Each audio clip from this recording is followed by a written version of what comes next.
Hello दोस्तों, तो क्या होगा जब आप एक भारी डिप्रेशन में हो और अचानक से बहुत सारे ज़ॉम्बीज आपके स्कूल के ऊपर हमला कर दे। पूरे स्कूल में अफरा तफरी मच जाती है और ज़ॉम्बीज लोगों को खाना शुरू कर देते हैं। इसी का फायदा उठाते हुए आप अपने बेस्ट फ्रेंड के साथ स्कूल से भाग जाते हो, यहाँ तक कि आप उस बंदे को भी किल कर देते हो जो आपकी डिप्रेशन का कारण होता है। ज़ॉम्बी वायरस कुछ ही घंटों में पूरी दुनिया में फैल जाता है। अब ऐसी सिचुएशन में आप कैसे सरवाइव करोगे, ऐसी ही कहानी है कोबरा की। तो चलो शुरू करते हैं इस वंडरफुल एनिमे को।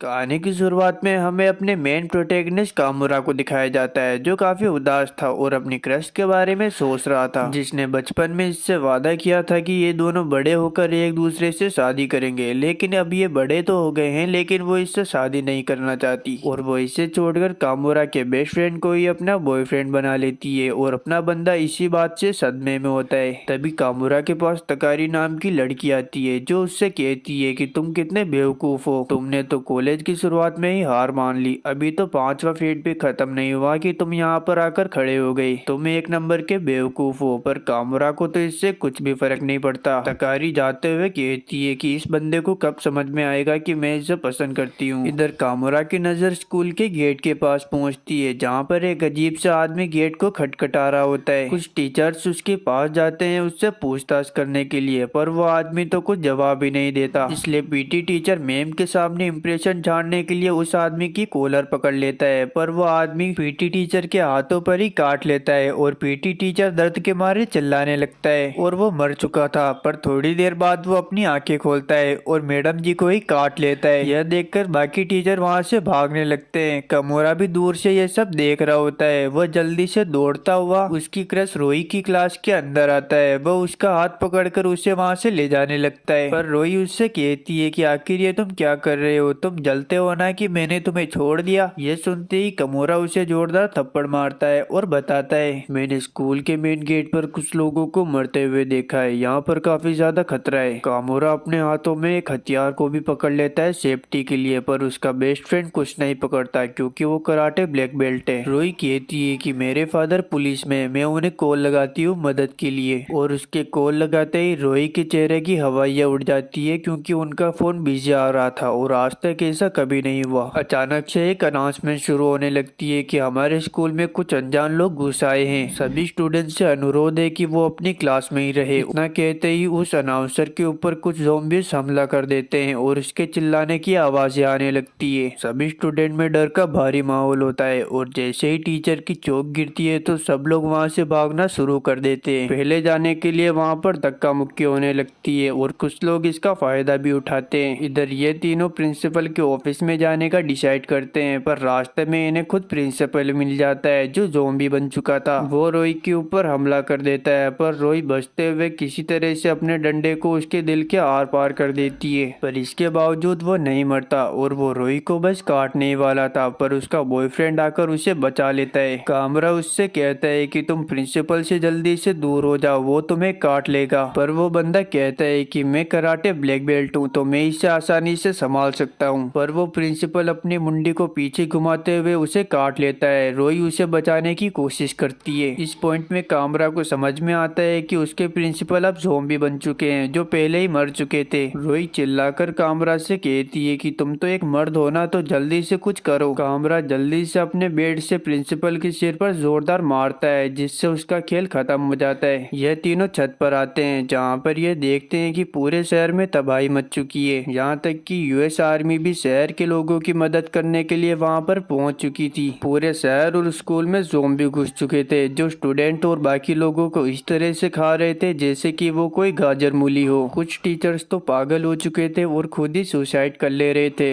इधर ये तीनों डिसाइड करते हैं कि ये रूफ के टॉप फ्लोर पर जाएंगे ताकि वह सीढ़ियों का रास्ता ब्लॉक करके वहां पर मदद आने तक छुप सके। रास्ते में एक ज़ॉम्बी रोई के ऊपर हमला कर देता है। कामरा तो बस दूर से देख रहा था, पर उसका बेस्ट फ्रेंड आकर रोई को बचा लेता है। यह तीनों सेफली रूफ टॉप पर पहुंच जाते हैं। इनको लगता है कि ये लोग सेफ हैं, पर ऐसा नहीं होता। रोई के बॉयफ्रेंड की हालत खराब होने लगती है। उसके बॉयफ्रेंड और कामरा को समझ में आ जाता है कि अब वो नहीं बचने वाला। ज़ोंबी के काटने की वजह से अब वो भी ज़ोंबी बनने वाला है। इसलिए वह इन दोनों से कहता है कि मैं ज़ोंबी बनकर नहीं मरना चाहता। कामरा, मुझे तुम्हारी एक मदद की जरूरत है। क्या तुम मुझे इस बिल्डिंग से नीचे फेंक सकते हो ताकि मेरा दिमाग फट जाए और मैं मर जाऊं? रोई कामरा को ऐसा करने के लिए मना करती है। वह कहती है कि यह ठीक हो जाएगा। अचानक से रोई का बॉयफ्रेंड एक ज़ोंबी की तरह खड़ा हो जाता है। कामरा उसे सॉरी बोलते हुए उसके सिर पर जोरदार मारता है और इसी के साथ उसका खेल भी खत्म हो जाता है। रोई कामरा के ऊपर चिल्लाती है और कहती है कि तुम मुझसे जलते थे ना, क्योंकि मैंने तुम्हें छोड़कर उसे चुना। तुम्हें तो बस एक बहाना चाहिए था उसे मारने का और वो तुम्हें मिल गया। इधर कामरा यह सुनकर वहाँ से जाने लगता है और कहता है कि तुम मेरे बारे में यही सब सोचती हो ना। अगर ऐसा है तो मुझे तुम्हारे साथ नहीं रहना चाहिए। अगर ऐसा है तो मैं भी इस बिल्डिंग से छलांग लगाकर यहाँ से कूद जाता हूँ। रोई रोते हुए कहती है कि आखिर तुम कहाँ जा रहे हो? मुझे माफ कर दो कि मैंने तुम्हारे बारे में ऐसा सोचा। वो उसके सामने गिड़गिड़ाने लगती है और कामरा उसे गले लगा लेता है और इसी के साथ इन दोनों का मसला सुलझ जाता है। पूरे स्कूल में ज़ोंबी घूम रहे थे। इधर तकारी और ये मोटा लड़का वहाँ से बचकर भाग रहे होते हैं। तभी ये मोटा लड़का तकारी से कहता है कि तुमने तो कहा था कि हम प्रिंसिपल के ऑफिस में जा रहे हैं, लेकिन तुम तो कहीं और जा रही हो। तकारी कहती है कि वहाँ पर जाना सही नहीं है। उधर देखो, प्रिंसिपल के ऑफिस के बाहर बाकी स्टूडेंट भी खड़े हुए हैं। अचानक से प्रिंसिपल के ऑफिस से कुछ ज़ोंबीज निकलते हैं जो बाहर खड़े सभी स्टूडेंट को खा जाते हैं। तकारी मोटे से कहती है, तुम्हें जिंदा रहना है या फिर नहीं? अगर रहना है तो चुपचाप मेरे पीछे पीछे आओ बिना कोई सवाल किए। और ये मोटा लड़का मान जाता है। इधर कामरा और रोई अभी भी अपने बेस्ट फ्रेंड की मौत के सदमे में होते हैं। रोई खड़ी होकर कामरा से कहती है, मुझे तुम्हारा फोन चाहिए, मुझे एक कॉल करना है। कामरा कहता है कि इस सब का कोई फायदा नहीं। भले ही तुम्हारे फादर पुलिस में है, लेकिन अभी उनको बहुत सारे कॉल आ रहे होंगे तो वो तुम्हारा कॉल अटेंड नहीं कर पाएंगे। रोई कहती है कि मेरे पास उनका एक पर्सनल नंबर है तो मैं उसी से उनको कॉल करूंगी। और वो उन्हें कॉल करती है। थोड़ी देर बाद उसके फादर फोन उठाते हैं, लेकिन उन्हें ठीक से आवाज नहीं आ रही थी। वो कहते हैं कि मुझे नहीं पता कि तुम कौन हो, लेकिन जरूर ये नंबर तुम्हें रोई ने दिया होगा। अभी पूरे शहर में काफी ज्यादा खतरा है तो मैं चाहूंगा कि तुम रोई को लेकर किसी सेफ जगह पर चले जाओ। और कॉल कट हो जाता है। रोई कामरा से कहती है कि उन्होंने तो मेरी आवाज भी नहीं पहचानी। इधर हम देखते हैं कि एक ज़ोंबी अचानक से बेड से खड़ा हो जाता है और एक स्टूडेंट के ऊपर हमला कर देता है, लेकिन वो स्टूडेंट अपने पास वाली लोहे की रोड की मदद से उस ज़ोंबी का कचुम्बर निकाल देता है। इधर ये नर्स, जिसका नाम शिजुका होता है, ये उस ज़ोंबी के इलाज के लिए कुछ दवाइयाँ इकट्ठा करने लगती है, लेकिन वहाँ पर बहुत सारे ज़ोंबी घुस आते हैं। ये चश्मिश लड़का उन्हें रोकने की पूरी कोशिश करता है, लेकिन इसका कोई फायदा नहीं होता। वो ज़ोंबी शिजुका के ऊपर भी हमला कर देते हैं, लेकिन तभी वहाँ पर साइको नाम की लड़की आ जाती है जो उन सभी ज़ोंबीज की सर मक्खन की तरह उड़ा देती है। और वो उस जख्मी हुए लड़के से कहती है कि देखो, अब तुम्हें ज़ोंबी ने काट लिया है तो तुम्हें पता है ना कि ज़ोंबी जिसको भी काटता है वो भी ज़ोंबी बन जाता है। और तुम बिल्कुल नहीं चाहोगे कि तुम एक ज़ोंबी की मौत मरो, तो मुझे तुम्हारा सर उड़ाना पड़ेगा। और यह कहते हुए वो उसका सर उड़ा देती है और यह देखकर सुजुका की आंखें बाहर आ जाती है। वहाँ पर और भी बहुत सारे ज़ोंबी आते हैं जिन्हें साइको अकेले ही संभाल लेती है। दूसरी तरफ तकारी और ये मोटा लड़का एक कमरे के अंदर आकर छुप जाते हैं। वहाँ पर तकारी इस मोटे से कहती है, देख मोटे सुन, ये सारे सामानों को मिलाकर कुछ ऐसा बना जिससे हम ज़ोंबी से फाइट कर सके। मोटा कहता है कि आखिर इनसे क्या ही बनाया जा सकता है। तकारी कहती है, ओए मोटे, तू तो बस किताबों में डूबा हुआ रहता था ना, अब क्या असलियत में तेरी टाइटें फिस हो गई? ये मोटा उसकी बातों को दिल पर ले लेता है और उन सभी चीजों से कुछ बनाने लगता है। अचानक से वहाँ पर बहुत सारे ज़ोंबी घुस आते हैं। ये मोटा उन सभी चीजों को मिलाकर एक बंदूक बनाता है। उस बंदूक से कीलें निकलती है जिससे वो उन सभी ज़ोंबीज को रोक लेता है। थोड़ी देर बाद ये मोटा तकारी से कहता है कि क्या तुम्हें पता है कि तुम मेरे साथ ही क्यों हो? शायद तुम भी मुझे पसंद करती हो, इसलिए। ये मोटा भी तकारी के प्यार में पड़ चुका है। इधर टेरेस के ऊपर भी बहुत सारे ज़ोंबी जबरदस्ती चढ़ने की कोशिश करते हैं, लेकिन कामरू और रोई पानी के बड़े पाइप की मदद से उन सभी ज़ोंबीज को पानी पानी कर देते हैं और यह दोनों बड़ी मुश्किल से बचते बचाते हुए स्कूल के अंदर आ जाते हैं। इधर तकारी एक एक्सपेरिमेंट करती है जहाँ पर वो एक गीले टॉवल को एक ज़ोंबी के ऊपर मारती मारती है लेकिन उसे कुछ फर्क नहीं पड़ता। लेकिन जैसे ही वो साइड में टॉवल मारती है तो टॉवल की आवाज सुनकर ज़ॉम्बी उस टॉवल को पकड़ने की कोशिश करता है। इससे तकारी को समझ में आ जाता है कि ये ज़ॉम्बी केवल आवाज के ऊपर ही रिएक्ट करते हैं, लेकिन उनकी आवाज सुनकर बहुत सारे ज़ॉम्बी उन्हें घेर लेते हैं। दूसरी तरफ साइको तो उन ज़ॉम्बीज को सीरियस ही नहीं ले रही थी और उन्हें मक्खी की तरह उड़ाई जा रही थी। अचानक से चलते हुए नर्स सुजुका फिसल कर नीचे गिर जाती है तो साइको उनकी स्कर्ट फाड़ देती है। साइको कहती है कि स्कर्ट के साथ तुम भाग नहीं पाओगी, इसलिए मैंने इसे फाड़ दिया। दूसरी तरफ इन दोनों के पास लगातार ज़ॉम्बी आए ही जा रहे थे और इनकी गोलियां भी खत्म हो चुकी थी। अचानक से एक ज़ॉम्बी तकारी के पीछे आ जाता है। वो उससे बचने की कोशिश करती है लेकिन वो ज़ॉम्बी उसके ऊपर हमला कर देता है। तकारी अपने पास पड़ी ड्रिल को उस ज़ॉम्बी के चेहरे पर चला देती है। उसके चिल्लाने की आवाज सुनकर बाकी सब भी वहाँ पर पहुँच जाते हैं और वहाँ पर मौजूद सभी ज़ॉम्बीज को चुन चुन कर मारते हैं। इधर तकारी को सांप सूंघ गया था और वो उन लोगों के ऊपर चिल्लाने लगती है कि तुम इतने ताकतवर थे तो पहले मेरी मदद करने के लिए क्यों नहीं आए। वो अपने शकल को आईने में देखती है और कहती है कि मैं कितनी मेली हो चुकी हूँ, मुझे नहाना है। यह कहकर वो साइको से लिपट कर रोने लगती है। थोड़ी देर बाद यह सब लोग एक सेफ कमरे में आ जाते हैं। वहाँ पर तकारी अपने हाथ मुंह धोती है और बाकी सब लोग पानी वानी पीकर तैयार हो जाते हैं। लेकिन इस मोटे का तो अलग ही चल रहा होता है। इधर साइको मैडम सुजुका से कहती है आपकी कार की चाबी आपके पास ही है ना। सुजुका कहती है कि हाँ मेरे पास ही है, लेकिन एक मिनट शायद वो गिर गई है। पर एक बात बताओ कि तुम कार से जाओगे कहाँ पर। कामरू कहता है कि हम सबसे पहले अपने अपने परिवार के पास जाएंगे। अचानक से टीवी पर एक न्यूज आने लगती है जो लाइव चल रही होती है। एक एंकर बता रही होती है कि शहर में एक खतरनाक वायरस फैल चुका है जिसकी मदद से सब लोग ज़ॉम्बी बनते जा रहे हैं। पूरी आर्मी को ऑर्डर मिला है कि जो भी अजीबोगरीब हरकतें करता पकड़ा जाए उसे गोली मार दी जाए। अचानक से कुछ पुलिस वाले उस रिपोर्टर को ही गोली मार देते हैं। इससे इनको यह तो पता चल जाता है कि यह लोग स्कूल से बाहर नहीं जा सकते, क्योंकि अगर ये लोग बाहर गए तो इन्हें देखते ही गोली मार दी जाएगी।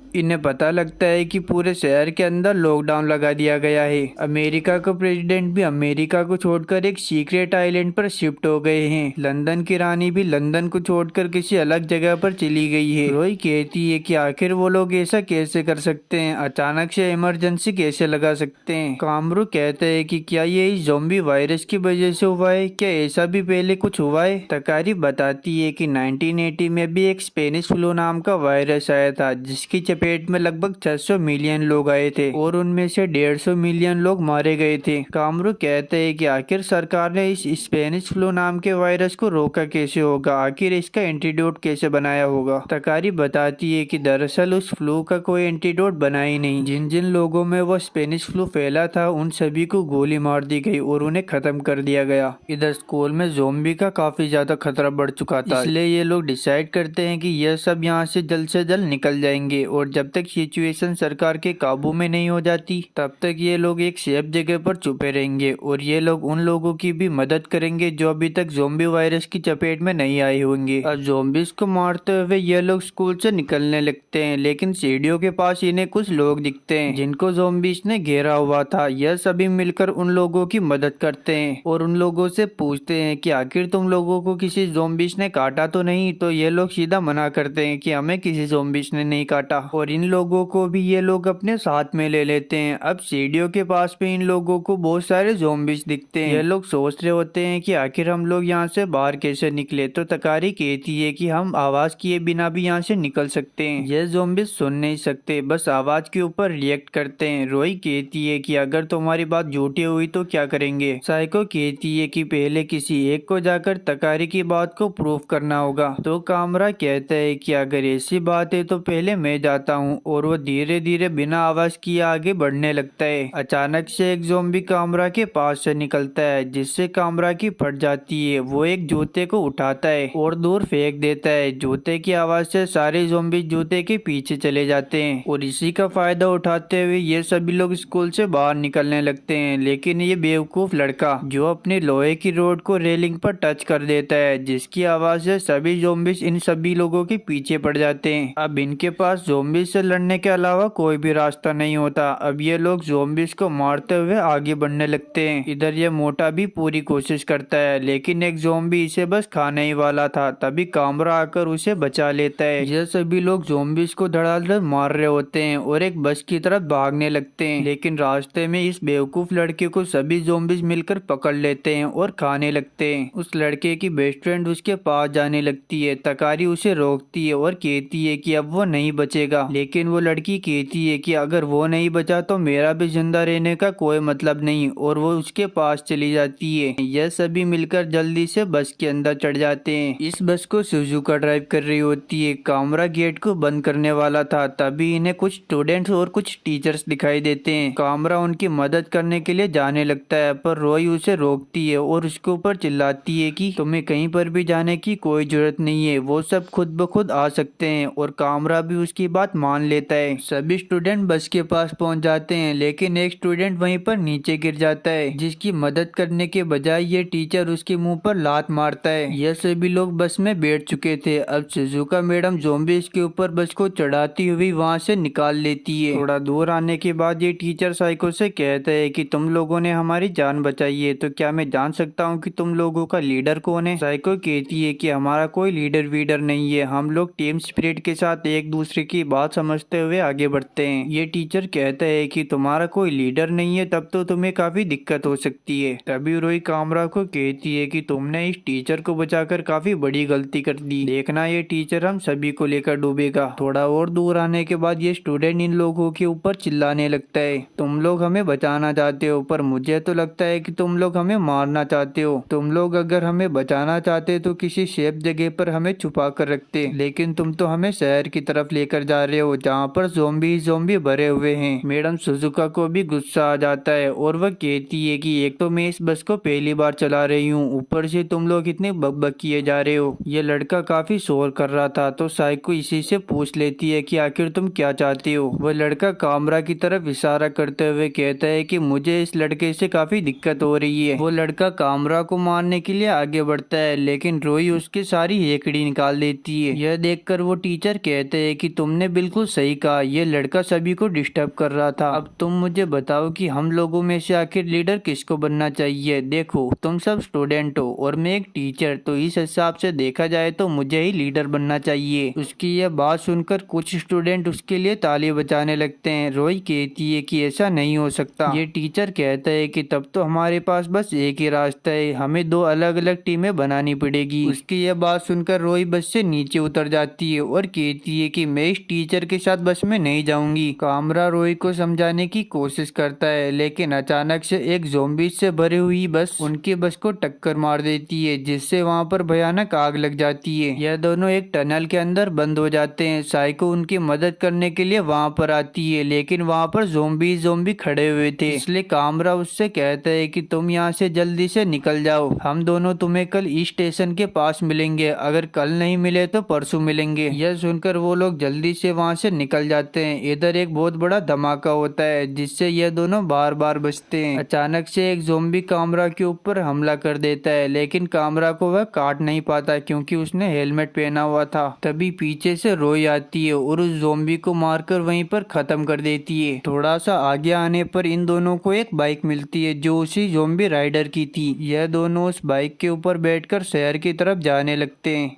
इन लोगों को रास्ते में बहुत सारे सोल्जर्स दिखाई देते हैं, तो रोई कामरा से कहती है हमें उन सोल्जर्स से मदद मांगनी चाहिए, पर कामरा कहता है कि मुझे नहीं लगता कि वो लोग हमारी मदद करेंगे। रोई कहती है कि भला ऐसा क्यों? कामरा बताता है कि अगर वो लोग हमारी मदद करना चाहते तो पहले हेलीकॉप्टर भेजकर हमारी मदद कर सकते थे। अब यहाँ से जल्दी चलो वरना ज़ोंबीज यहाँ पर आ जाएंगे। और यह लोग वहाँ से निकल जाते हैं। दूसरी तरफ हम देखते हैं कि इन लोगों की बस लगभग 4 घंटे से ट्रैफिक में अटकी हुई है और इन्होंने अभी तक 1 किलोमीटर भी ठीक से ट्रेवल नहीं किया। बाहर सोल्जर्स ज़ोंबीज को गोलियों से मारे जा रहे थे। गोलियों की आवाज सुनकर ये लड़कियां डर जाती है, जिन्हें ये चश्मिश टीचर गले लगाकर कहता है कि तुम दोनों को घबराने की कोई जरूरत नहीं है, जब तक मैं यहाँ पर हूँ तुम लोगों को कुछ भी नहीं हो सकता। इधर इन लोगों को इस टीचर के इरादे काफी अच्छी तरीके से समझ में आ जाते हैं। दूसरी तरफ हमारा कामरा और रोई शहर के अंदर पहुँच जाते हैं और वह लोग देख देखते हैं कि शहर की हालत तो काफी बुरी हो रखी है और वहाँ पर उन्हें कोई इंसान या ज़ॉम्बी भी दिखाई नहीं देता। थोड़ा दूर आने के बाद इन लोगों को एक पुलिस कार दिखाई देती है जिसकी हेडलाइट जल रही थी। यह दोनों उस कार के पास जाते हैं और यह देखते हैं कि उस कार का तो काफी भारी एक्सीडेंट हो रखा था और कार में बैठे पुलिस वालों की डेथ भी हो गई थी। तो यह दोनों उन दोनों पुलिस वालों की गन्स को निकाल लेते हैं। कामरा गन को पकड़कर देखता है, ये गन तो मेरी उम्मीद से भी ज्यादा भारी है, लेकिन इसमें केवल 5 ही गोलियां है। रोई कामरा को अपने बंदूक की 5 और गोलियां देती है और कहती है कि ये तुम्हारे काम आएगी, वैसे भी मेरी बंदूक खराब है। अब ये लोग पेट्रोल भरवाने के लिए पेट्रोल पंप पर आ जाते हैं, पर हमारे प्रोटेगनिस्ट के पास पैसे नहीं होते। तो रोई कामरा से कहती है कि तुम तो एकदम बेकार हो। तो कामरा चिढ़ जाता है और कहता है, क्या कहा तुमने, मुझे अपने बेस्ट फ्रेंड से कंपेयर करना बंद करो। रोई कहती है कि मैं तुम्हें किसी से कंपेयर नहीं कर रही हूँ। कामरा कहता है कि अगर तुम मुझे उससे कंपेयर नहीं करती तो मुझे बेकार कभी नहीं कहती। और वह कहता है कि चलो छोड़ो, क्या तुम मुझे कुछ पैसे उधार दे सकती हो। रोई कहती है कि वो क्या है कि मैं अपना पर्स स्कूल में ही कहीं पर भूल कर आ गई। कामरा कहता है कि अब बताओ बेकार कौन हुआ और मुझे बेकार बोल रही थी। जरा तुम यहीं पर रुको, मैं अंदर जाकर देख कर आता हूँ कि हमें कुछ पैसे मिलते हैं या फिर नहीं। कामरा को वहाँ पर कोई भी नहीं दिखता, वहाँ पर बस एक छोटी सी एटीएम मशीन रखी हुई थी। कामरा अपने बेड से उस एटीएम मशीन को तोड़ देता है और उसके अंदर से पैसे निकाल लेता है। अचानक से रोई की चिल्लाने की आवाज आती है। कामरा जल्दी से बाहर दौड़ता है और वह देखता है कि एक छपरी ने उसे पकड़ लिया था। कामरा कहता है कि आखिर ये तुम क्या कर रही हो, तुम उस लड़की को जल्दी से छोड़ दो। वह छपरी कहता है कि छोड़ने के लिए थोड़ी पकड़ा है बेवकूफ बच्चे। कामरा कहता है कि तुम पागल हो गए हो क्या, यहाँ पर काफी ज्यादा खतरा है, यहाँ पर कभी भी ज़ॉम्बीज़ आ सकते हैं। वह छपरी कहता है कि हाँ मैं पागल हो गया हूँ, क्योंकि मैंने अपने परिवार वालों को अपनी आंखों के सामने ज़ॉम्बी बनता हुआ देखा है और उन्हें अपने हाथों से ही मार दिया। अब मैं पूरी तरह पागल हो चुका हूँ। और वह कामरा से कहता है कि जल्दी से अपनी बाइक में पेट्रोल भरो वरना ये लड़की तो गई।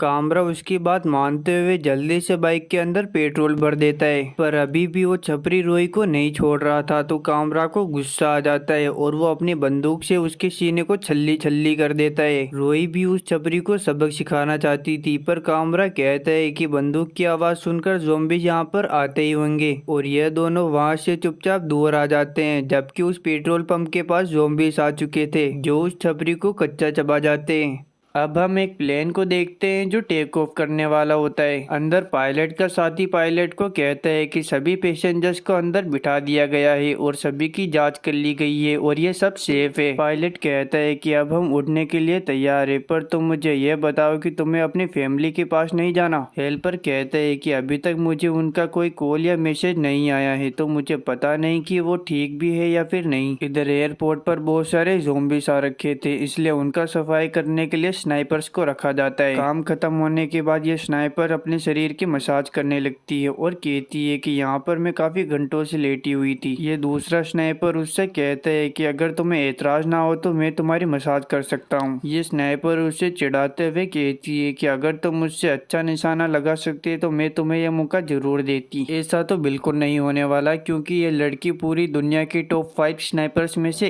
एक है। ये लड़का कहता है कि अब तुम कहाँ जाने वाली हो। स्नाइपर कहती है अब मुझे जापान जाना है, दरअसल वहाँ पर कोई है जो मेरा इंतजार कर रहा है। हमें फिलहाल अपनी फैमिलीज के पास नहीं जाना चाहिए, हमें एक दूसरे के साथ ही रहना चाहिए। इधर इस मोटे की भी नींद खुल जाती है और ये बस के बाहर देखता है जहाँ पर बहुत सारे लोग एक ही डायरेक्शन में कहीं पर जा रहे होते हैं। तकारी प्लेन की तरफ इशारा करते हुए कहती है कि जरूर वो प्लेन में बैठकर किसी सेफ जगह पर जा रहे होंगे। यह मोटा कहता है कि तब तो हमें भी प्लेन में बैठकर यहाँ से दूर चले जाना चाहिए। तकारी कहती है कि नहीं, हम ऐसा नहीं कर सकते, हमें काफी देर हो चुकी है। इधर ये टीचर अपना असली रंग दिखाने लगा था, तो ये मोटा तकारी से कहता है अगर तुम कहो तो मैं इस चश्मिश का काम यहीं पर तमाम कर सकता हूँ। तकारी कहती है कि नहीं, हम ऐसा नहीं कर सकते, अगर कामरा यहाँ पर होता तो वो जरूर कोई ना कोई हल निकाल लेता। यह मोटा कहता है कि तुम तो बस उसी की यादों में डूबी हुई रहती हो, क्या तुम उसे पसंद करती हो। यह सुनकर तकारी ब्लश करने लगती है। इधर साइको भी कहती कहती है कि मैं भी उम्मीद करती हूँ कि वह दोनों ठीक होंगे।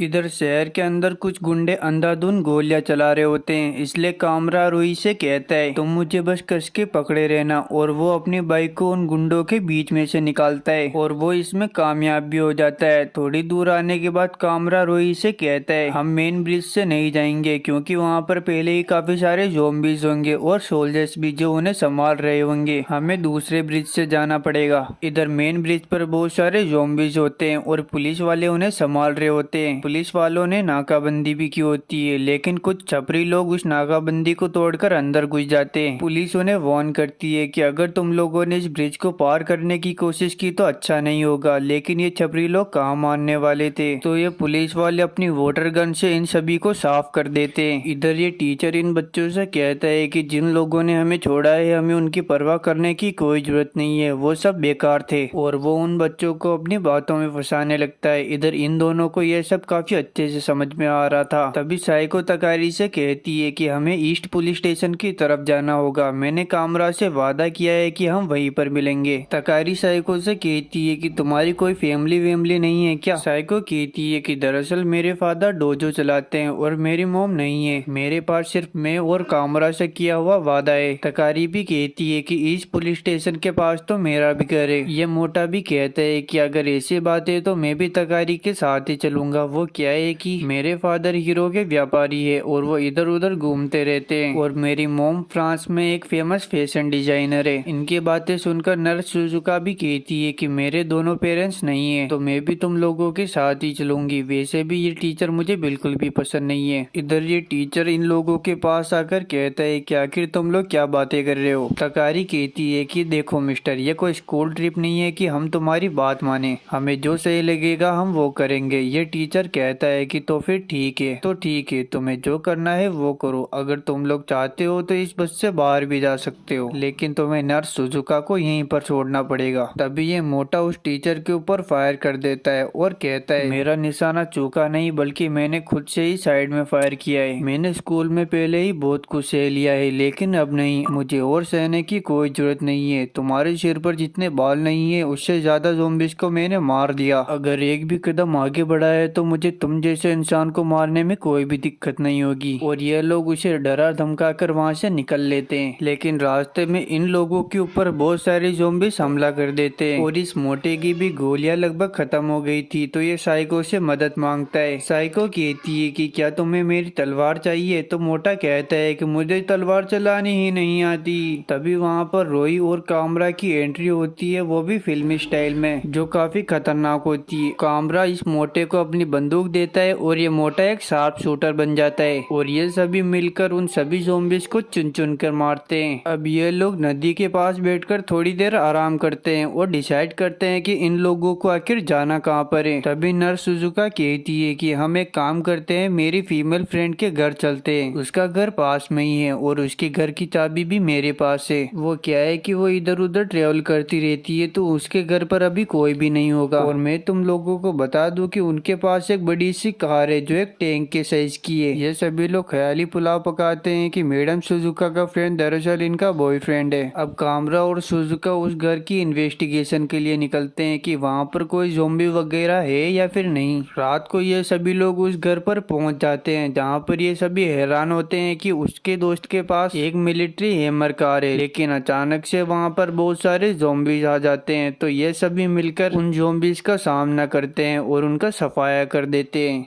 अब सभी ज़ॉम्बीज़ का सफाया करने के बाद ये लोग बात लेते हैं और थोड़ा चिल करते हैं। दूसरी तरफ कामरा और ये मोटा एक अलमारी को खोलते हैं जिसके अंदर बहुत सारी इनलीगल गन्स होती है, जिन्हें देखकर इस मोटे का दिमाग खराब हो जाता है और ये कहता है कि मुझे पता था कि यहाँ पर ऐसा कुछ जरूर होगा और मैडम सुजुका की जो फ्रेंड है वो जरूर मिलिट्री में रही होगी। यह मोटा उन सभी बंदूक की कुंडली बताने लगता है। अब यह दोनों मिलकर उन सभी बंदूक में गोलियों को फिल करने लगते हैं। यहाँ यह मोटा बताता है कि मैंने इन सभी गन्स को पहले भी चलाया हुआ है, लेकिन वो सभी नकली गन्स थी। लेकिन वो नकली गन्स और इन असली गन्स में कोई भी फर्क नहीं है। अब कामरा खिड़की के बाहर दूरबीन की मदद से ब्रिज को देख रहा होता है, जहाँ पर बहुत सारी पुलिस और बहुत सारे लोग होते हैं। इधर पुलिस का दिमाग खराब हो रहा था क्योंकि उन्हें आगे से ऑर्डर मिलना बंद हो गए थे। कामरा टीवी को ऑन करता है जिसमें उसी ब्रिज की खबर चल रही होती है, जहाँ यह खरगोश की शक्ल का बंदा इन सभी लोगों को भड़का रहा होता है। और न्यूज में बताया जाता है कि ये जो वायरस है दरअसल ये एक बायो वेपन है जो जापान और बाकी कंट्रियों ने साथ मिलकर बनाया है। यह वायरस उनकी रिसर्च लैब से अचानक से बाहर आ गया और पूरी दुनिया में फैल गया। इधर ये पुलिस वाले लगातार इन ज़ॉम्बीज़ के ऊपर गोलियां चलाए जा रहे थे। उन ज़ॉम्बीज़ के बीच में एक औरत चिल्लाते हुए कहती है, प्लीज गोली मत चलाओ, मेरा बच्चा और मैं बिल्कुल ठीक है, हमें बचा लो।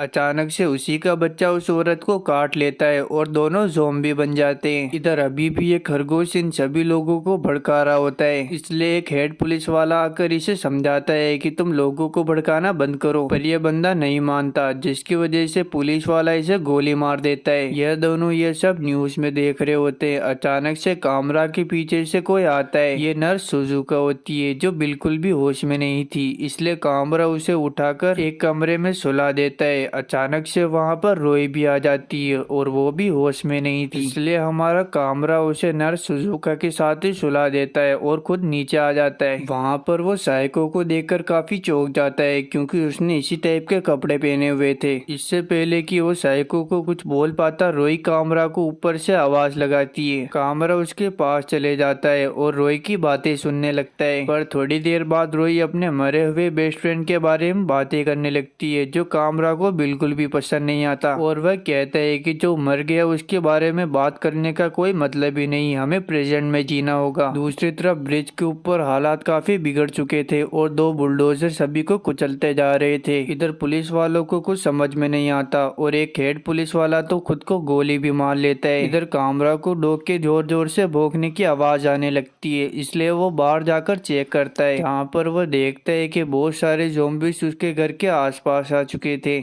इधर हम एक अनजान लड़के को देखते हैं जो ज़ॉम्बीज़ के ऊपर फायर कर रहा होता है, लेकिन उसकी बुलेट नीचे गिर जाती है, जिसे उठाने के चक्कर में ज़ॉम्बीज़ उसे कच्चा चबा जाते हैं। यह सारा नज़ारा साइको देख रही होती है। कामरा कहता है कि हमें उन ज़ॉम्बीज़ के ऊपर फायर करना होगा, लेकिन साइको ऐसा करने से मना कर देती है। वह कहती है कि बंदूक की आवाज़ से सारे ज़ॉम्बीज़ यहाँ पर आ जाएंगे, और वह कमरे के अंदर आकर लाइट बंद करती है और कामरा से कहती है कि यह वह दुनिया नहीं है जहाँ पर तुम अपनी मनमानी कर सकते हो। यहाँ पर हर कोई अपनी जान बचाना चाहता है, तो तुम्हें कोई हक नहीं है कि तुम दूसरों की जिंदगी खतरे में डालो। और वो उसकी दूरबीन उसे वापस कर देती है। कामरा वापस से दूरबीन से इधर उधर देखने लगता है और वह देखता है कि एक आदमी और एक छोटी सी बच्ची दौड़ते हुए एक घर की तरफ जाते हैं। यह आदमी दरवाजे को खटखटाता है और कहता है कि मुझे पता है कि तुम लोग अंदर ही हो, प्लीज हमारी मदद करो। लेकिन उस आदमी की कोई भी मदद नहीं करता, इसलिए वह कहता है कि अगर तुम लोगों ने गेट नहीं खोला तो मैं इस गेट को तोड़ दूंगा। उसके यह कहते ही अचानक से घर का दरवाजा खुल जाता है और वो जैसे ही घर के अंदर एंटर करता है तो घर के अंदर एक आदमी उसे भाला मार देता है और कहता है कि मुझे माफ कर दो, प्लीज मुझे माफ कर दो, और दरवाजा बंद हो जाता है। इधर यह आदमी अधमरा हो चुका था और वो अपनी छोटी सी बेटी को कहता है कि प्लीज तुम यहाँ से कहीं पर दूर चली जाओ और कहीं पर छुप जाओ। अपने फादर को घायल देखकर वह लड़की जोर जोर से रोने लगती है, जिसकी आवाज सुनकर सारे ज़ॉम्बीज़ उसकी तरफ आ जाते हैं। यह सारा नजारा ये लोग देख रहे होते हैं। कामरा तो अपनी आंखें बंद कर लेता है, लेकिन यह मोटा अपनी राइफल की मदद से ज़ॉम्बीज़ के ऊपर फायर करने लगता है। वह कामरा से कहता है कि मैंने तुम्हें कहा था ना कि फायर मत करो। ओ सॉरी, शायद मैंने ही फायर किया था। कामरा उस मोटे को थैंक यू बोलता है। वह मोटा कहता है कि वह एक छोटी सी लड़की है तो मैं उसे ऐसे ही मरने नहीं दे सकता, हमें उसे बचाना पड़ेगा। कामरा जल्दी से तैयार होकर उस लड़की को बचाने के लिए जाता है। तभी रोई वहाँ पर आ जाती है। रोई कामरा को अपनी छोटी सी बंदूक भी देती है और उसे ऑल द बेस्ट कहती है। अब साइको और रोई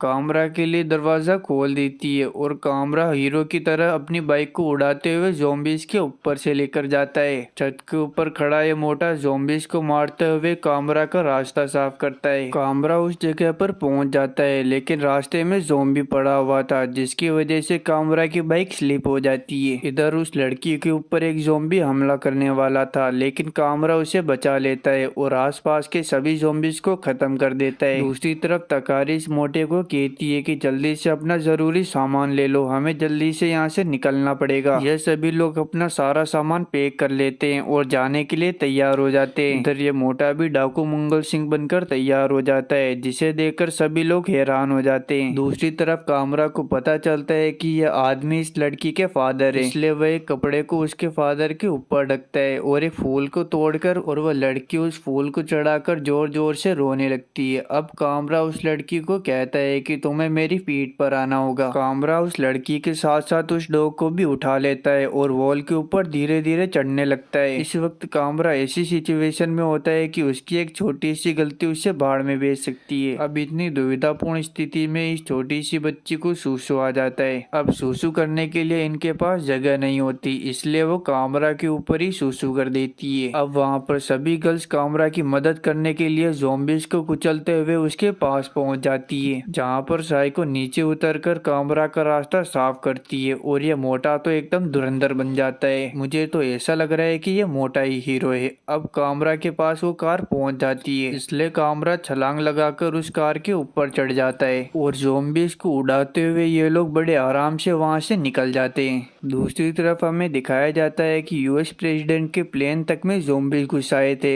यहाँ तक कि उन्होंने चेयरमैन और प्रेसिडेंट को भी काट लिया था। चेयरमैन प्रेसिडेंट से लगातार कहता है कि आपको कुछ न कुछ करना पड़ेगा, हमारी आर्मी और देश का क्या होगा। अब आखिरकार वो भी ज़ॉम्बी बन जाता है, इसलिए पास खड़ा हुआ पुलिस ऑफिसर उसके ऊपर गोली चलाकर उसका काम तमाम कर देता है। इधर ये लोग अपनी कार की मदद से ही रिवर को पार करने लगते हैं और ये मोटा एक छोटी बच्ची को एक अजीब सा गाना सिखाता है, जिससे सुनकर तकारी को गुस्सा आ जाता है और वह इस मोटे से कहती है कि अगली बार तुमने ये गाना गाया तो मुझसे बुरा कोई नहीं होगा। अब मिस सुजुका सभी से कहती है कि जल्दी से नींद से जाग जाओ, हम बस नदी को पार करने ही वाले हैं। अब ये लोग नदी को पार कर लेते हैं। नर्स सुजुका अपने साथ पहले ही कुछ एक्स्ट्रा कपड़े लेकर आई थी, इसलिए ये सभी अपने अपने कपड़े चेंज करने लगते हैं। इधर कामरा उस डॉग को उठाकर कहता है कि ये डॉग हमेशा हाइपर रहता है और उसे सिखाता है कि तुम्हें ज्यादा भौंकना नहीं है वरना ज़ॉम्बीज आ जाएंगे। अब ये मोटा कामरा को एक राइफल देता है और उसे बताता है कि इसे चलाना कैसा है। तभी रुई कुमरा को आवाज लगाती है और कहती है कि बताओ ये कपड़े कैसे लग रहे हैं। कुमरा उन सभी को देखकर हैरान हो जाता है और कहता है कि ये कपड़े तुम्हारे ऊपर काफी सही लग रहे हैं। अब ये दोनों आगे जाकर चेक करते हैं कि कहीं पर खतरा है या फिर नहीं। रास्ता क्लियर होता देख वह दोनों उन सभी को इशारा करते हैं और वह लोग कार लेकर ऊपर आ जाते हैं। तकारी अपनी दूरबीन की मदद से सभी घरों को देखती है जहाँ पर उसे एक भी इंसान नहीं दिखता और यह लोग डिसाइड करते हैं कि यह सभी सबसे पहले तकारी के घर जाएंगे। कामरा तकारी को पहले ही कह देता है कि कुछ एक्सपेक्ट मत करना, यानी कि यह मत सोचना कि तुम्हारा कोई अपना अभी तक जिंदा होगा। तकारी कहती है कि तुम चिंता मत करो, मैं इन सब के लिए तैयार हूँ। अब ये लोग कार में बैठकर तकारी के घर जाने लगते हैं। रास्ते में इन्हें एक बाइक का शोरूम दिखता है जहाँ पर काफी महंगी महंगी बाइक्स होती है। मुझे समझ नहीं आ रहा है कि गाड़ी में जगह होने के बावजूद ये लोग छत पर क्यों बैठते हैं। ये लोग मौसम का मजा लेते हुए आराम से जा रहे होते हैं। तभी अचानक से मोटा दूरबीन में देखकर चिल्लाता है, सामने रास्ते पर बहुत सारे ज़ॉम्बीज खड़े हुए हैं। तकारी नर्स सुजुका से कहती है कि इन सभी मोस्टर के ऊपर इस गाड़ी को चढ़ा दो। नर्स सुजुका ऐसा ही करती है, वो सभी ज़ॉम्बीज को धड़ाधड़ उड़ाकर आगे बढ़ती है। लेकिन अचानक से साइको देखती है कि आगे के रास्ते पर तो लोहे के तार बंधे हुए हैं जिससे कार कट सकती है। नर्स सुजुका पूरी ताकत से इमरजेंसी ब्रेक लगाती है, लेकिन इसके बावजूद उनकी कार स्लिप हो जाती है और कार अचानक से झटके से रुकती है, जिसकी वजह से रोई कार से नीचे गिर जाती है और उसे पीठ में काफी खतरनाक चोट भी आती है। वो बेचारी जमीन पर पड़ी हुई थी और ज़ॉम्बीज उसे अपना खाना बनाने ही वाले थे, लेकिन तभी कामरा बीच में आकर उसे बचा लेता है। पर एक दिक्कत होती है, इसे ठीक से बंदूक चलाना ही नहीं आता और इसकी गोलियां भी नीचे गिर जाती है। इधर कामरा की मदद करने के लिए रोई भी कार से नीचे उतर जाती है। इधर कामरा बिल्कुल लाचार खड़ा हुआ था। तभी वो रोई को गले लगाता है और कहता है कि कम से कम मैं तुम्हारे साथ मर तो पाऊंगा। लेकिन तभी वो उसकी बंदूक से ही उन ज़ॉम्बीज के ऊपर फायर करने लगता है, लेकिन लेकिन उसका निशाना काफी बुरा था और हर बार उसका निशाना चूक रहा था और उसकी गोलियां भी खत्म हो गई थी।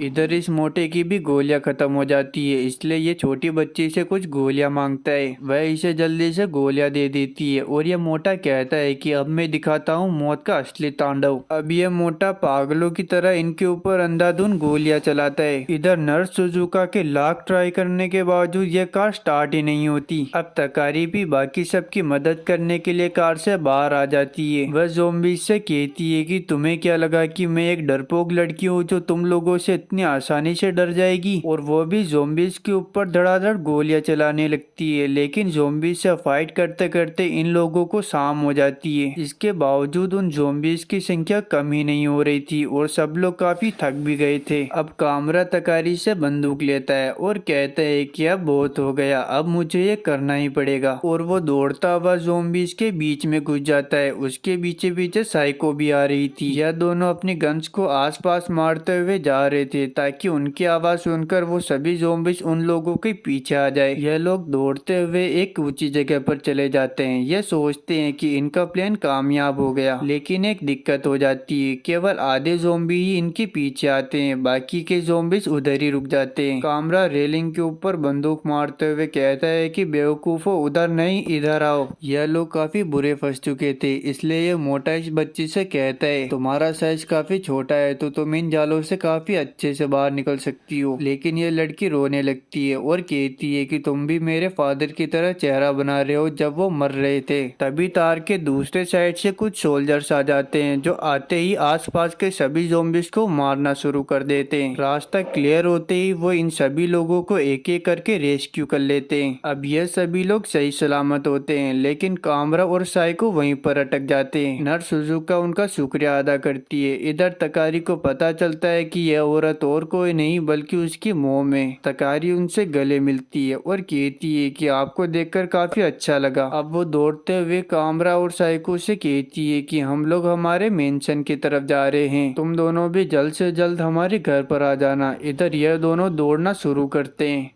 अब ये दोनों ज़ॉम्बी से छुपते हुए आगे बढ़ने लगते हैं और थोड़ी दूर चलने के बाद इन लोगों को तकारी का मेंशन पहाड़ पे दिखाई देने लगता है, लेकिन वहां तक पहुंचने में इन लोगों को काफी ज्यादा टाइम लगेगा। इसलिए कामरू कहता है कि क्यों ना हम दोनों एक एक बाइक ले ले। और ये दोनों उसी बाइक के शोरूम में जाते हैं जो इन्हें रास्ते में दिखा था। अंदर जाने पर इन लोगों को एक कार दिखाई देती है जो पानी में भी चल सकती थी, इसलिए ये दोनों बाइक के बजाय इस कार को ही उठा लेते हैं। अब यह दोनों ज़ॉम्बीज़ को उड़ाते हुए फुल स्पीड से कार से आगे बढ़ने लगते हैं। कामरू जल्दी से नदी के अंदर अपनी कार को उतार देता है, लेकिन उसकी वजह से साइको के सारे कपड़े गीले हो जाते हैं और इन दोनों के बीच एक ऑकवर्ड सा माहौल क्रिएट हो जाता है। साइको कामरू से कहती है कि मुझे ठंड लग रही है, क्यों ना हम थोड़ी देर यहीं कहीं पर रुक जाए। कामरू नदी के बीचों बीच एक आइलैंड पर कार को रोक देता है। साइको को गीले कपड़े की वजह से ठंड लग रही थी, इसलिए कामरा उसे एक नया कपड़ा पहनने के लिए देता है। और साइको जब उन कपड़ों को पहनती है तो वो काफी डिफरेंट लग रही थी और कामरू कुछ बोल ही नहीं पाता।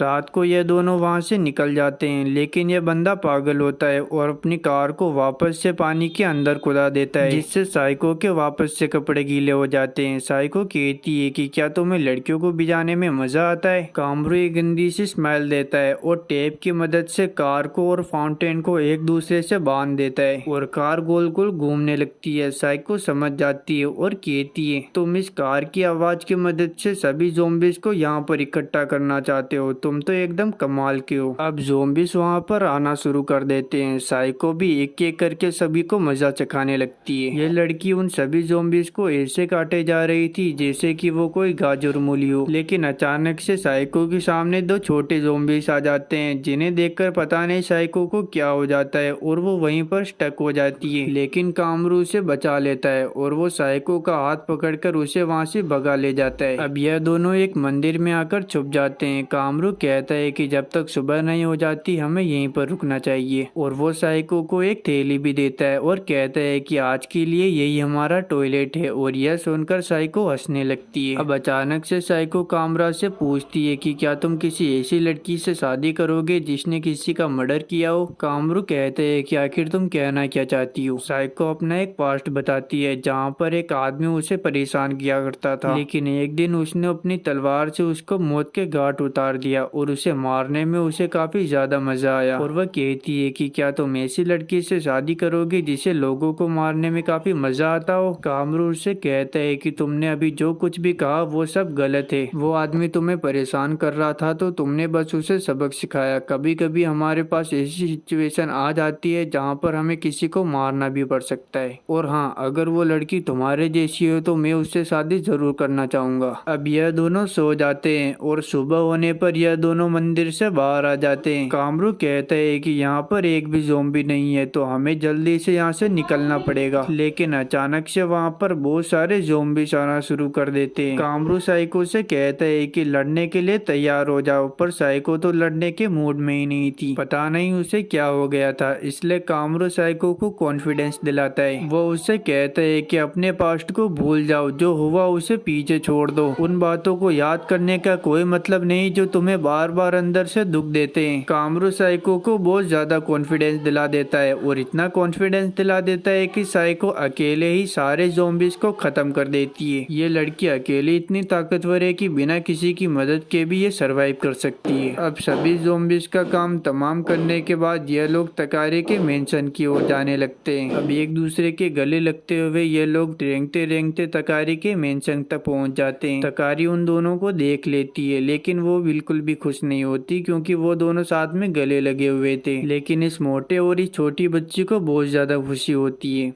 मेंशन के अंदर नर्स सुजुका रोई की कमर की मसाज कर रही थी क्योंकि रोई को काफी ज्यादा दर्द हो रहा था। थोड़ी देर बाद कामरा रोई के कमरे में आता है, लेकिन रोई को काफी ज्यादा दर्द हो रहा था और उसे काफी गुस्सा भी आ रहा था, इसलिए वो कामरा को कमरे से बाहर निकाल देती है। बाहर निकलने के बाद कामरा सोचते है कि मेरे पास करने को कुछ नहीं है तो क्यों ना मैं इन मजदूरों की ही मदद कर लूं। वो उनकी मदद करने के लिए जाता है, लेकिन वो मजदूर कहते हैं कि ये काम मर्दों का है, लड़कों का नहीं, दूर हो जाओ बच्चे। बेचारे की बेइज्जती कर दी। तभी वहाँ पर साइको आ जाती है जिसने नए कपड़े पहने हुए थे और वो उन कपड़ों में काफी औसम लग रही थी। कामरा साइको की तारीफ करता है और यह दोनों एक दूसरे से हंसी मजाक करते हैं। तभी वहाँ पर तकारी आ जाती है। कामरा तकारी का हाल चाल पूछता है, लेकिन तकारी काफी गुस्से में होती है और उसे कहती है कि मुझसे बात मत करो और वहाँ से चली जाती है। तकारी के पीछे उसकी मोम भी आ रही थी। कामरू कहता है कि शायद तकारी थोड़ी गुस्से में है। आंटी कहती है कि तुम तो उसके साथ बचपन से हो तो तुम्हें तो अब तक इसकी आदत पड़ जानी चाहिए। हाँ, आपने सही कहा, लेकिन एक बात तो है, आपका मेंशन काफी बढ़िया है। मुझे पता था कि आपका मेंशन अच्छा ही होगा, लेकिन इतना बढ़िया होगा मुझे अंदाजा नहीं था। आपका मैनेजमेंट भी काफी सही है। दूसरी तरफ तकारी इस मोटे के पास आती है और इससे कहती है कि तुम्हें तो यहाँ पर काफी मजे आ रहे होंगे। ये मोटा कहता है कि तुमने बिल्कुल सही समझा, यहाँ पर काफी सारा सामान है और यहाँ पर लाइट और बिजली सब कुछ आ रही है तो मुझे तो मजे ही आएंगे। मैं तो हमेशा के लिए यहाँ पर रह सकता हूँ। पर तकारी कहती है कि नहीं, हम हमेशा के लिए यहाँ पर नहीं रह सकते। यहाँ पर बिजली और पानी को चलाने के लिए लोगों की जरूरत है, लेकिन यहाँ से लोग धीरे धीरे करते हुए कम होते जा रहे हैं, जिससे यहाँ के मैनेजमेंट को संभालना काफी ज्यादा मुश्किल हो गया है। और यही बात तकारी की मोम कामरू को भी बता रही होती है। कुछ देर बाद ये सभी लोग मिलकर एक मीटिंग करते हैं जहाँ पर तकारी इन सभी से कहती है अब वक्त आ गया है कि हम सभी लोग अलग हो जाए। हमारे पास दो चॉइस है, या तो हम अपनी अपनी फैमिली के पास चले जाए या तो अकेले ही इस दुनिया में सरवाइव करें। पर हीरो समझाता है कि आखिर हमें अलग होना ही क्यों है, हम सभी इस मेंशन में सुरक्षित है और तुम्हारे मॉम डैड ने सब कुछ संभाला हुआ है। तकारी गुस्से में कहती है कि हाँ, मुझे पता है कि मेरे मॉम डैड शानदार है और उन्होंने सब कुछ संभाल लिया है, और जब ज़ोंबी वायरस फैला था तो उन्होंने सबसे पहले इस मेंशन और बाकी लोगों के बारे में सोचा था, और जब ये ज़ोंबी वायरस फैला तो उन्होंने मुझे एक बार भी ढूंढने की कोशिश नहीं की। अगर मैं मर भी जाती तो उन्हें कोई फर्क नहीं पड़ता। इधर यह सुनकर कामरा को गुस्सा आ जाता है और वो उसकी कॉलर पकड़कर उससे कहता है तुम्हारा दिमाग तो ठीक है कि तुम क्या बोल रही हो, तुम हम सबसे ज्यादा लकी हो। कम से कम तुम्हारी फैमिली के सारे मेंबर तुम्हारे पास है, लेकिन हमारी फैमिली का तो अता पता भी नहीं, और तुम उनके बारे में ऐसी बात कर रही हो। उन्हें तुम्हारी परवाह है, इसलिए वो अब तक यहाँ पर रुके हुए हैं। तकारी भी कामरा की बातें ध्यान से सुनती है और समझ जाती है। अचानक से इन लोगों को बहुत सारी कारों की आवाज आने लगती है और ये जब बाहर आकर देखते हैं तो ग्राउंड में तकारी के फादर खड़े होते हैं। वो एक ज़ॉम्बी को भी अपने साथ लेकर आए थे और वो वहाँ पर मौजूद सभी लोगों से कहते हैं कि ये ज़ॉम्बी और कोई नहीं बल्कि मेरा बेस्ट फ्रेंड है और वो ज़ॉम्बी को खोलने का ऑर्डर देते हैं। जैसे ही ज़ॉम्बी आज़ाद होता है तो वो सीधा तकारी के डैड के ऊपर हमला कर देता है, लेकिन तकारी के डैड अपनी तलवार के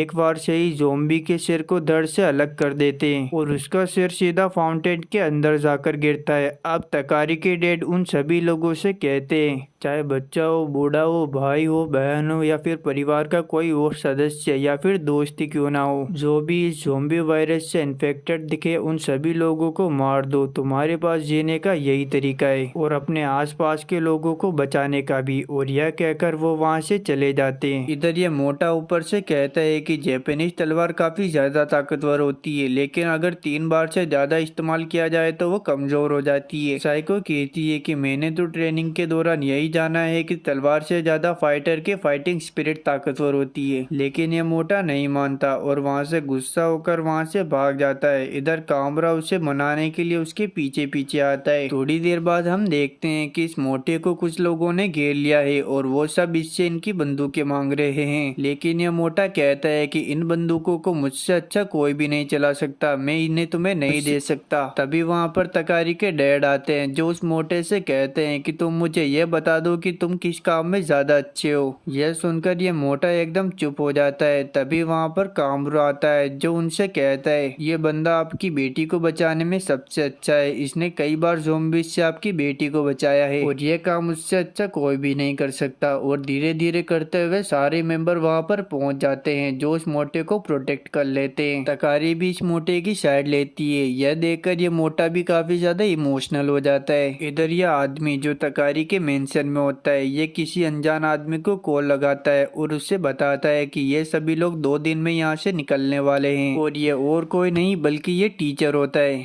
ये चश्मिश टीचर अभी भी उन सभी बच्चों को अपनी बातों में फंसाए हुए था और अजीबोगरीब हरकतें करवा रहा था, लेकिन जब एक बच्चे ने इसकी बात नहीं मानी तो इसने उस बच्चे को बस से बाहर निकलवा दिया। वो बच्चा इस चश्मिश के आगे रोता है और गिड़गिड़ाता है। वह कहता है कि आगे से मैं तुम्हारी सारी बातें मानूंगा, प्लीज मुझे बस के अंदर ले लो। लेकिन ये टीचर उसकी एक नहीं सुनता और ज़ॉम्बी उस बच्चे को कच्चा चबा जाते हैं। इधर तकारी मेंशन में मौजूद सभी लोगों को हौसला देने के लिए आई थी कि अगर हम सभी लोग साथ में मिलकर काम करेंगे तो इस सिचुएशन से हम बाहर निकल सकते हैं, लेकिन ये लोग उल्टा ही इनके ऊपर इल्जाम लगाते हैं। हम तुम लोगों के ऊपर विश्वास क्यों करें, तुम्हारे फादर एक किलर हैं और ये सब तुम लोगों की चाल है कि हम तुम्हारे नौकर बनकर यहाँ पर काम करते रहे और जब ज़ॉम्बीज़ हम पर हमला करेंगे तो चुपके से तुम लोग भाग जाओगे और तुम्हारी हमारे लिए सिक्योरिटी केवल दिखावे के लिए होगी। अब ये लोग वहाँ से बाहर आ जाते हैं। तकारी कहती है कि मुझे ऐसे लोगों के ऊपर काफी ज्यादा गुस्सा आता है जो ना तो आगे की सोचते हैं ना ही पीछे की। तभी ये मोटा कुछ इंस्पायरिंग लाइन बोलता है जिसे सुनकर इन दोनों के दिल को छू जाता है और इसकी बात ध्यान में रखते हुए कामरा भी एक इंस्पायरिंग लाइन बोलता है जिससे यह दोनों भी काफी ज्यादा इम्प्रेस होते हैं और ये लोग डिसाइड करते हैं कि कामरा ही हमारा लीडर बनेगा। दूसरी तरफ तकारी के फादर साइको से कहते हैं कि तुम्हारे फादर ने मेरी बहुत ज्यादा मदद की है, इसलिए मैं तुम्हें ये तलवार तोहफे में देना चाहता हूँ, पर साइको इसे लेने से मना कर देती है। तकारी के फादर कहते हैं कि मैं तुम पर कोई एहसान नहीं कर रहा, बल्कि मैं चाहता हूँ कि तुम इस तलवार से मेरी बेटी की रक्षा करो। इधर ये टीचर अपनी बस को लेकर तकारी के मेंशन तक आ जाता है, लेकिन वहाँ पर काफी सिक्योरिटी होती है, इसलिए ये टीचर अपने स्टूडेंट से कहता है कि तुम लोग इन सभी को सेड्यूस करो ताकि ये हमारी मदद करे। ये स्टूडेंट ऐसा ही करते हैं और ये सिक्योरिटी भी उनकी बातों में आ जाती है। अब हमें इस टीचर का थोड़ा पास्ट दिखाया जाता है जहाँ पर इसके फादर एक पॉलिटिशियन होते हैं और उन्होंने उसकी मदर से शादी करने के बाद उन्हें कुछ टाइम बाद छोड़ दिया और इस बात की डिप्रेशन में आकर उसकी मॉम ने सुसाइड कर लिया, लेकिन इस बच्चे ने हार नहीं मानी और ये बड़ा होकर एक अच्छा सा टीचर बन गया। लेकिन टीचर बनने के बाद इसे एक कॉल आता है जिसमें इसको बोला जाता है तुम्हारे स्कूल में एक पुलिस ऑफिसर की बेटी पढ़ती है और तुम्हें ये काम करना है। अब हम प्रेजेंट में देखते हैं जहाँ पर ये टीचर मेंशन के अंदर एंटर करता है और इसे देखते ही साइको इसके इसके गले पर चाकू रख देती है और इससे कहती है, तुमने मेरी जिंदगी बर्बाद कर दी, मेरे फादर और मेरी अच्छाइयों का फायदा उठाया। मुझे और मेरे फादर को अच्छे से पता है कि उस कॉल के पीछे कौन था और उसका साथ तुम ही दे रहे थे। अगर मेरे फादर चाहते तो तुम लोगों को आसानी से पकड़ सकते थे, लेकिन उन्होंने ऐसा नहीं किया। अब ये चापलूस टीचर रॉय को अपनी बातों में फंसाने लगता है और कहता है कि हाँ, मैं मानता हूँ कि मैंने ये सब किया, क्या तुम मुझे मार दोगी? और मैंने तुम्हें यही सिखाया है इतने सालों तक। और तभी पीछे से तकारी के डैड रॉय को कहते हैं कि बेटा, अगर इसने तुम्हारे साथ ये सब किया है तो तुम इसे मारने में 1% भी मत झिझको। लेकिन इस बंदे की बातों में रॉय आ जाती है और वह अपने हथियार को नीचे करते हुए कहती है, मेरे पास इतना टाइम नहीं है कि मैं इस बंदे को मारने में अपना टाइम वेस्ट कर सकूं। अब इसके टीचर और इसके सभी स्टूडेंट को वापस से मेंशन से बाहर निकाल दिया जाता है। दूसरी तरफ हम पानी के अंदर सबमरीन के अंदर देखते हैं, जहाँ पर कुछ लोग एक परमाणु बम को फायर कर देते हैं। इधर अंतरिक्ष में बैठे कुछ लोगों को इस बात की खबर मिल जाती है और ये लोग परेशान होते हुए कहते हैं कि ये सिचुएशन तो वर्ल्ड वॉर जैसी है।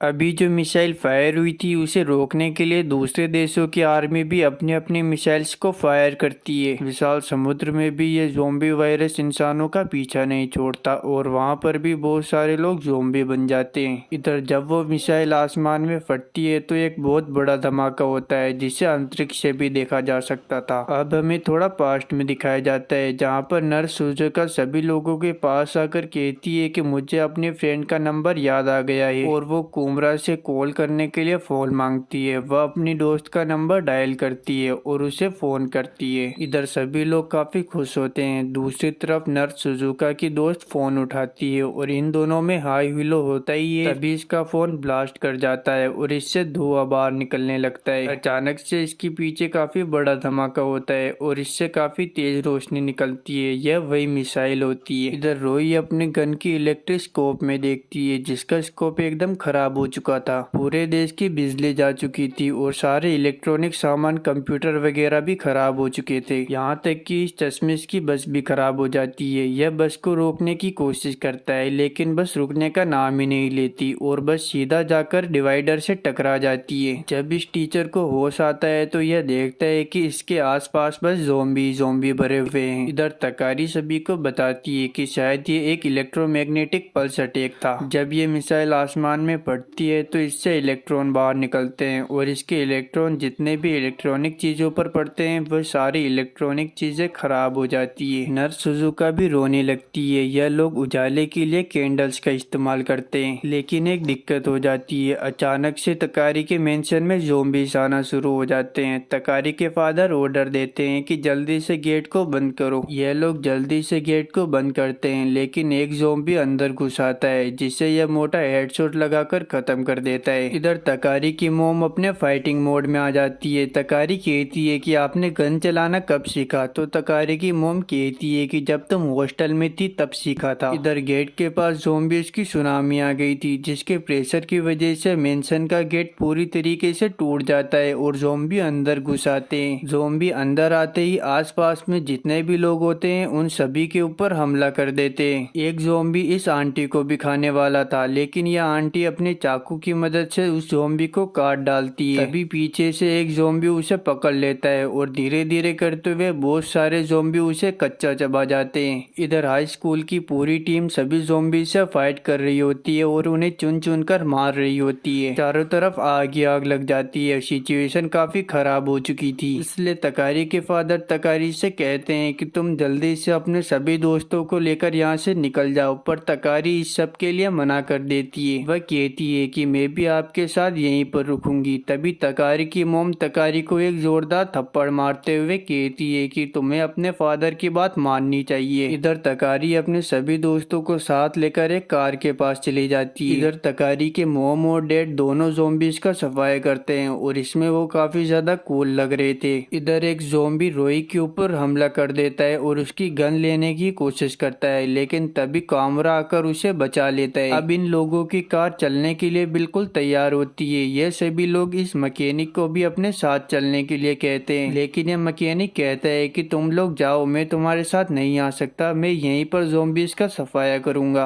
अब ये लोग जल्दी से अपनी कार को लेकर वहां से निकल जाते हैं, पर मुझे पता नहीं कि कार के अंदर इतनी जगह होने के बावजूद ये लोग छत पर क्यों बैठते हैं। इधर इन लोगों की कार स्लिप कर जाती है और साइको स्पाइडरमैन बन जाती है। वो तो कामरा साइको को टाइम रहते कार के अंदर खींच लेता है, वरना तो आज साइको की फील्डिंग सेट हो जाती। इधर ये लोग तो अब बिल्कुल ठीक होते हैं, लेकिन दूसरी तरफ तकारी के मॉम डैड नहीं बच पाते। इधर सुबह सुबह इन लोगों की कार का एक्सीडेंट हो जाता है और ये चलते चलते एक बिल्डिंग के पास पहुंचते हैं और ये कहते हैं कि इस दुनिया का अंत बस यहीं तक था। और अब इसी के साथ इस एनीमे का सीजन 1 पूरी तरीके से खत्म हो जाता है। अब इसके सीजन 2 के आने की एक्सपेक्टेशन मत रखना, क्योंकि इसका जो ऑथर था उसने बस यहीं तक इसकी कहानी लिखी थी और इसी के साथ उसकी डेथ भी हो गई थी। इसके सीजन 2 की कहानी तो इसके ऑथर को भी पता नहीं थी। तो इसी के साथ इस एनीमे का पूरी तरीके से डी एंड हो जाता है। मिलते हैं अगली वीडियो में, तब तक के लिए बाय बाय।